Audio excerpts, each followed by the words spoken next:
What's up, YouTube? Brian here, coming back at you with another video.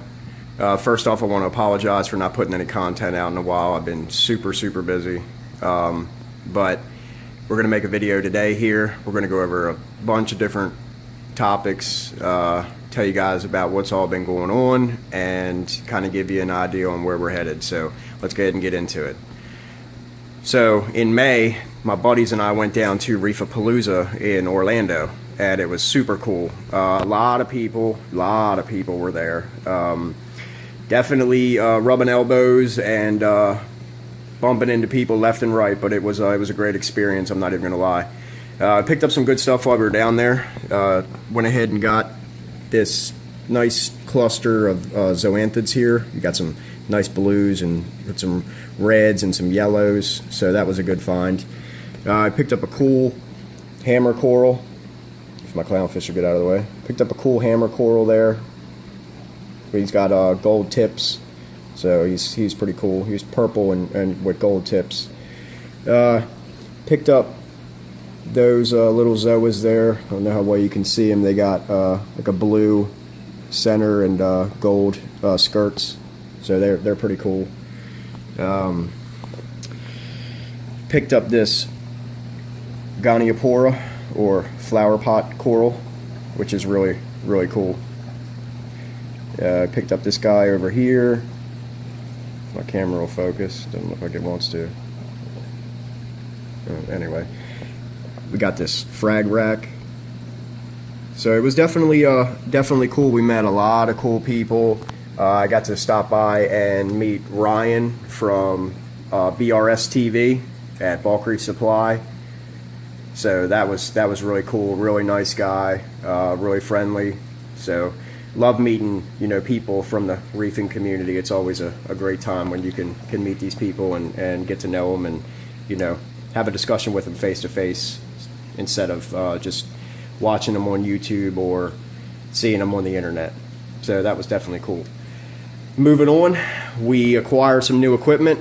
We picked up this shallow frag tank system that we literally just got started up today and got it beginning the cycle right now.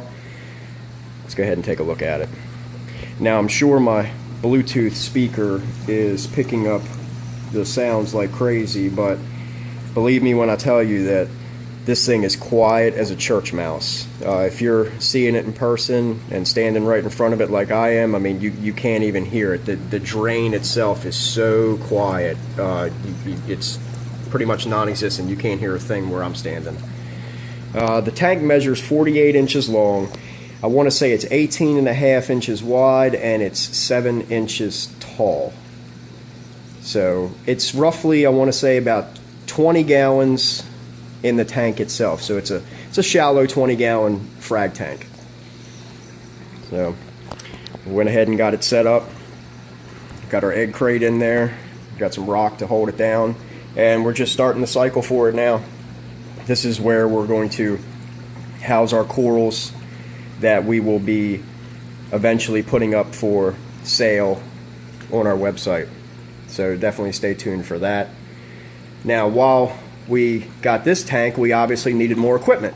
So what I ended up doing is that I upgraded my skimmer from the main display. Originally, I had the Reef Octopus 110 in here.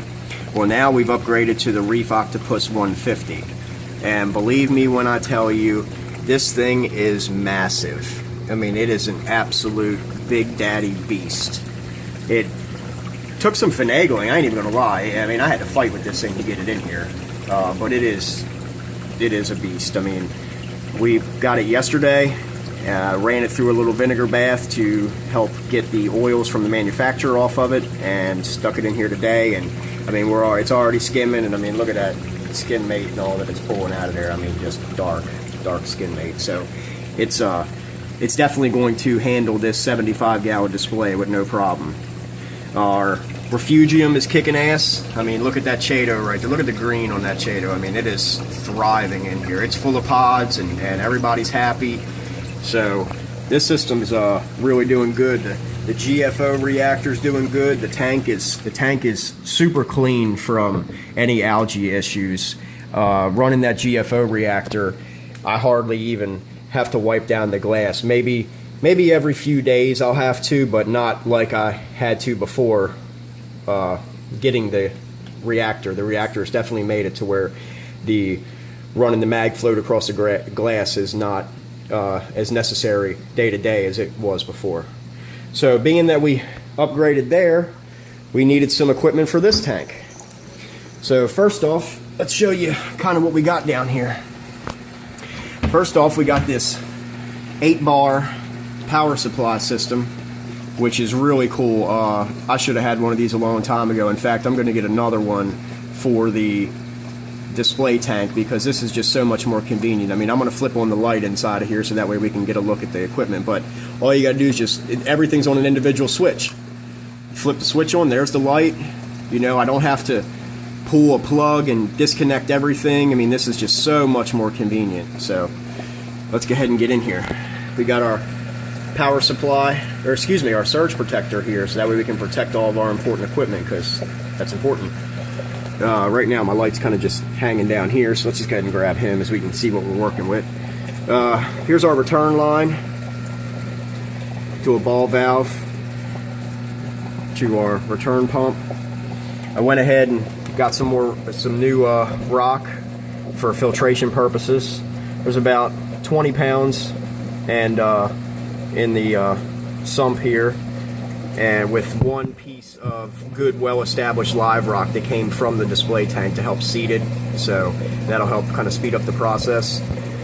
We went ahead and moved the Reef Octopus 110 over into here now, and this 110 will absolutely do everything that this tank, you know, needs for this system.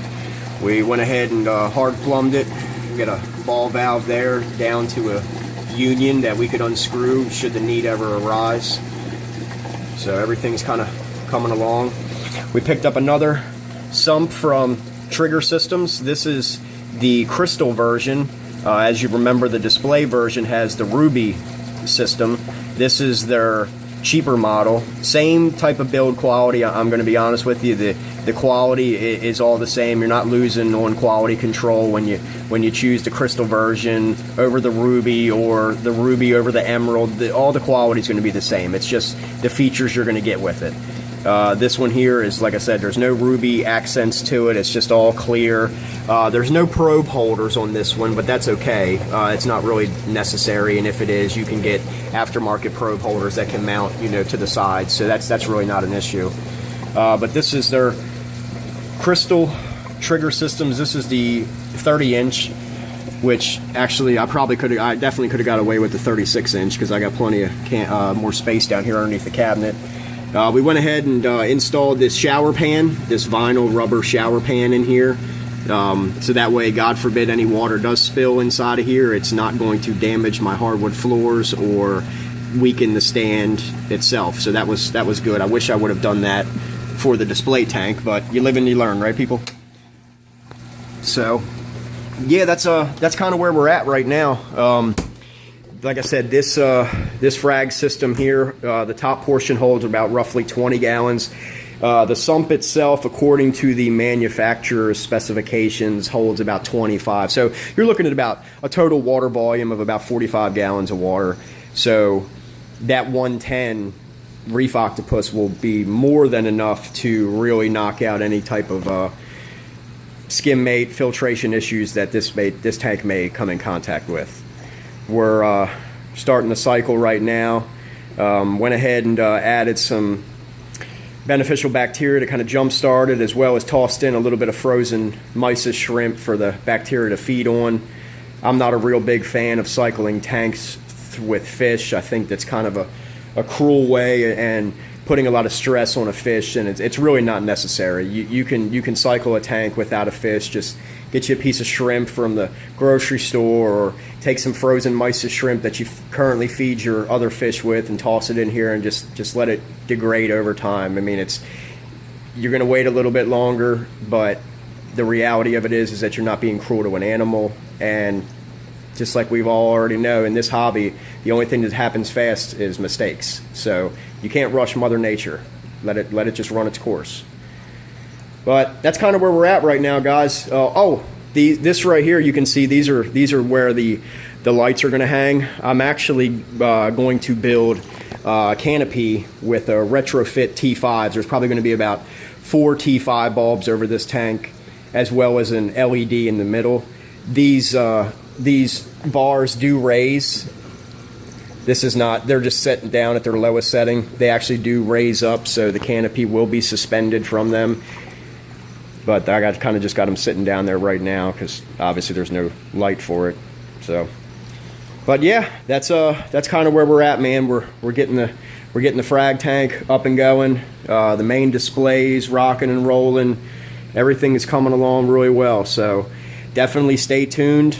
Once again, I apologize for not getting out the content like I was. I'm going to try to rectify that and get more videos out to you guys, more product reviews, and as soon as we get this thing stocked with some coral, man, we'll give you the link to the website. You guys can go on there, pick out some corals you like, and we'd be glad to make our corals part of your reef tank. So keep that in mind, and until next time, y'all take it easy.